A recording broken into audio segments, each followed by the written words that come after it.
வணக்கம். தமிழ் செய்திகள். திமிரி தமிழ் இலக்கிய பேரவை சார்பில் காவனூர் இந்திரா நர்சரி பள்ளி நிர்வாகி சாதனையாளர் விருது.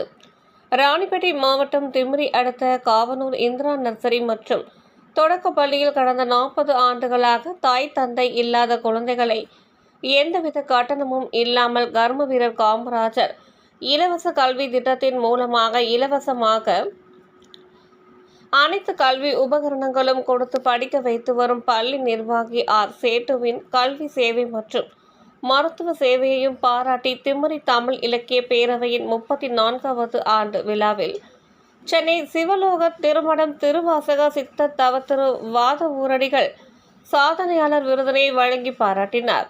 இந்நிகழ்ச்சியில் ஆற்காடு அறிவு திருக்கோவில் நிர்வாக அறங்காவலர் தனபால், திமிரி தமிழ் இலக்கிய பேரவை அறக்கட்டளை தலைவர் கருணாநிதி, செயலாளர் சதாசிவம், பொருளாளர் ஏகாம்பரம், துணைத் தலைவர்கள் கணேஷ், ஜெயலலிதா, சுமதி, லோகநாதன், தமிழ் இலக்கிய பேரவைத் தலைவர் தமிழ்மணி, ஓய்வு பெற்ற மாவட்ட கல்வி அலுவலர், தனியார் பள்ளிகள் பழனி, வேலூர் கஸ்பா கல்லூரி விடுதி முன்னாள் மாணவர் சங்க தலைவர் காட்பாடி அசோக் குமார், இந்திரா நர்சரி பள்ளி தலைமை ஆசிரியர் கோபி மற்றும் பொதுமக்கள் உட்பட பலர் உடன் இருந்தனர்.